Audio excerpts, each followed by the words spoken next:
As the XDefiant beta comes to a close, we're really only left with one key question. Is XDefiant the Call of Duty killer?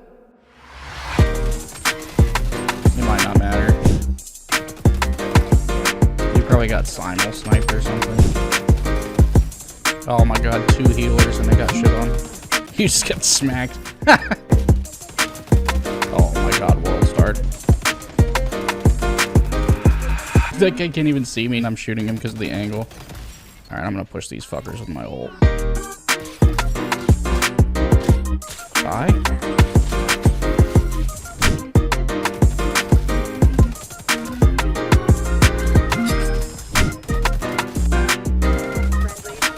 These kids hate me. I'm fucking beaming them from spawn. What's going on, guys? It's your boy Drinker here, coming back at you with another video. Like I said in the intro, today we are going ahead and we are reviewing the XDefiant beta. Now we're going to go ahead and discuss that, as well as discuss my overall impressions from the beta. Played the crap out of the beta, so I'll go ahead and give you my in-depth feedback as well. I know it's been a little bit since I've uploaded a more in-depth type of review of a game, but it is something that I felt was necessary to do with XDefiant because of all the hype around the game and because of the promise that the game ultimately has. Now, I wanted to go ahead and kind of talk about some of the pros and some of the cons of the game, because I do think it's important to kind of dissect different aspects of the game. That way it'll give you the best impression. If you haven't played it, it'll give you the best impression of whether or not it sounds like something that will suit you. And if you have played it, maybe it'll give you some perspective that you haven't considered before, or maybe it'll only reinforce some opinions that you've had before about the game. Now, right off the bat, I like the movement a lot in the game. The movement is a lot more modern. Now, some of the developers were older Call of Duty developers, and I love the old Call of Duties, you know, Black Ops 2, MW2. I love those games a lot. However, you know, you go back and play them, compared to newer shooters, they're just very slow, and so they've definitely increased the movement speed. Now, the nice thing about XDefiant, though, it's not spammy. One of my problems with, you know, Warzone 1 and Rebirth, for example, the original Resurgence game mode, was the movement got so spammy, especially with stims. It got kind of annoying, and I'm someone who's generally pretty good at the Resurgence game mode. Now, on the other hand, in Warzone 2, for example, the movement was like dialed back almost as far back as some of the old Call of Duties, and you're like, well, after going, especially from Warzone 1 to Warzone 2, you're like, now it's too slow and it's kind of clunky. And I feel like XDefiant kind of meets that happy middle ground. It doesn't seem like it's overly spammy. It seems like it's nice, fast, smooth, but you're not just like all over the place. It just seems like it's a nice, solid, modern feeling movement game and a nice balance between the two, which personally I really enjoyed a lot. Now, the next thing I'll bring up is the gunplay. The gunplay is really nice in the game as well. I really like that it's not, again, I'm comparing it to Call of Duty because of the developers, but the aim assist, it's not like Call of Duty where it's like holding your hand and you feel almost like you have built-in aimbot. The aim assist is much less sticky. Now, I played around with the settings and I did get it a little stickier to where it felt similar to COD, but it's still just, it's nowhere near as strong. I don't think there's a way to make it as strong, which I think is a good thing. It prioritizes your gun skill, and there's times where I'm shooting, especially at distance, and I'm like, whoa, it's a lot harder to track people and to lock onto them. I think it's a really good decision, and it'll make it so people on mouse and key can actually kind of keep up, because I know that's a problem in some shooters where the aim assist is really strong. Mouse and key players, they really can't keep up. Now, of course, a huge positive that we've all heard about the game is there's going to be no skill-based matchmaking, which is huge. Skill-based matchmaking, it's just so freaking annoying. If you're above average, you get punished for being good, but you get hooked up for being a bad player. You get put in lobbies with other bad players. No skill-based matchmaking is a lot more like the older Call of Duties, where some lobbies you'd get, they'd be super sweaty, and guys might crap all over you. But other lobbies, you know, you might crap all over that lobby. That's how it should be, and then there should be a separate ranked mode, which is exactly what XDefiant is doing, and it's exactly what Call of Duty should be doing too, but I guess Activision's not smart enough to do that. And speaking of game modes too, the beta had several different game modes, which it's nice, and a lot of map variety too, especially for a beta, which is really nice. And you could tell too that they were fixing a lot of things and tweaking a lot of things. It's a beta. They should be doing that. A lot of games now, they come out and they're glorified demos to hype up the game. You can tell like this is 80-90% of the game. That's what's going to come out. You know, you see see a lot of multiplayer games, for example, they come out, you're like, okay, there's going to be a few new guns and a few different maps. That's pretty much it. XDefiant, you know, at least for now, you can tell that they're actually real beta, which is crazy that a beta is a beta. Like, anymore, betas are just demos, and XDefiant, it's nice that it actually feels like it's a beta, and not only that, but it actually feels like the devs actually care and listen to community feedback and pay attention to like their Twitter mentions, things like that, which is all huge positives to me. I don't know about you guys, but those are all huge W's to me. Now, speaking of beta though, it did have some beta problems. There was a lot of ghost bullets. Oh my god, some of my shots weren't connecting right there.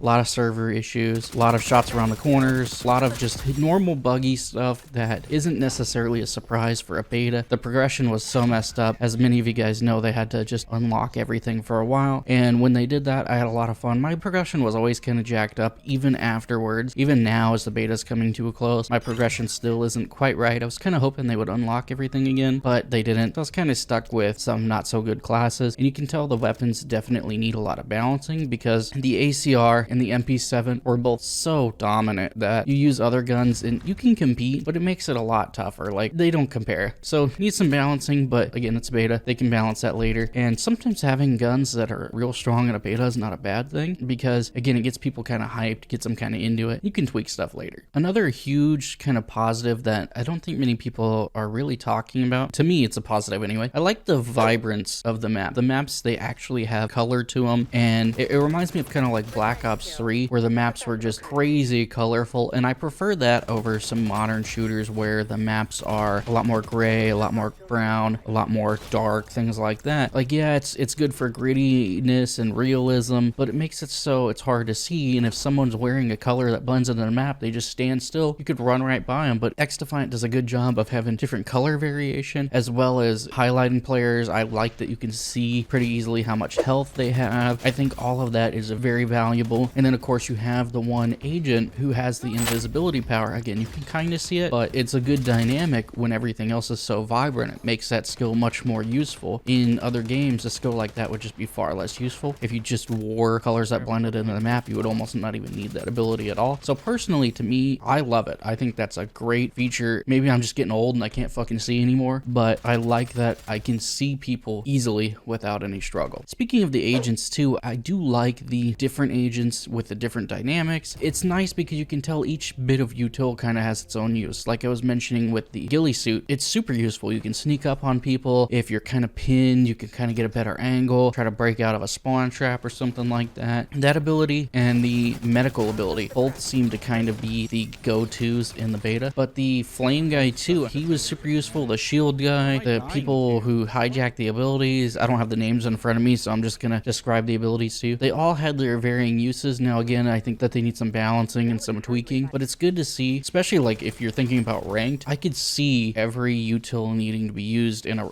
ranked game mode, or you know, maybe certain maps you have more healers or more ghillie suits or more shields, or you know, depending on the map and game mode combination. I could really see it being kind of a chess move on top of just sheer gunplay, which is nice. It's nice to see that the different characters might actually require, you know, different thought processes, different abilities to be able to compete, but it doesn't seem like any character would necessarily be, especially after some balancing, some tweaking, doesn't seem like they would be shut out. Now, I don't know how the launch of the game is going to go on PC. On console is one thing, but on PC, for example, you have to use, at least in the beta, you have to basically install the game through Ubisoft Connect, which is a huge negative. Ubisoft Connect fucking sucks. It's so bad. It's the worst launcher for any game developer, and Ubisoft in general sucks, which is something that can worry me when it comes to the future of this game. Again, I don't know what the launch plans are, but if they just stick with Ubisoft Connect, that's going to be a huge negative unless they make some massive improvements. For example, Ubisoft Connect, when you open it up, it will often do the, do you want to make changes to this computer? You hit yes. It takes it like 5 times before you get into the game, and that's if it stays logged in, the login works properly, all of that nonsense. Half the time I have to log in, and then the login wants to fight me or not work properly, even though I know all my login information by heart. It's like, brother, come on, let me just play the fucking game. I should be able to click the game on my desktop, it launches, and I play the fucking thing. In Ubisoft Connect, I have it set to stay logged in, and it doesn't most of the time. It's fucking tragic, and everyone I know who uses it has the same issue. It does not want to stay logged in, and it fights them every time, and then once you finally log log in and it's working and you want to launch the game. Do you want to make changes to the computer? Do you want this application to make changes to the computer? Do you want this application to make changes to the computer? You're like, motherfucker, I said yes already.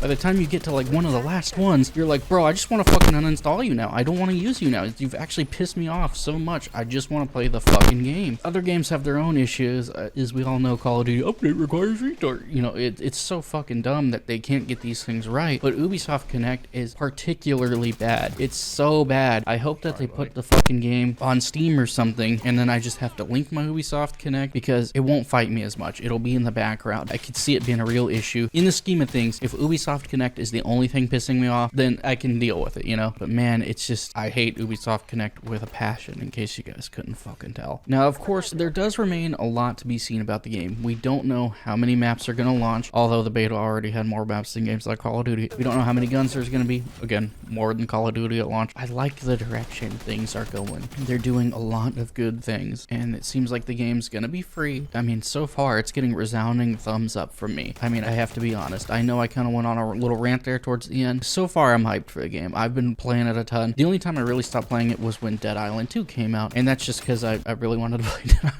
2. But other than that, I pretty much played it any free moment I had. You know, unfortunately, again, being an old man, I don't have that much free time, but I grinded the heck out of the game. Now, as I said in the intro, though, the key question is this game the Call of Duty killer?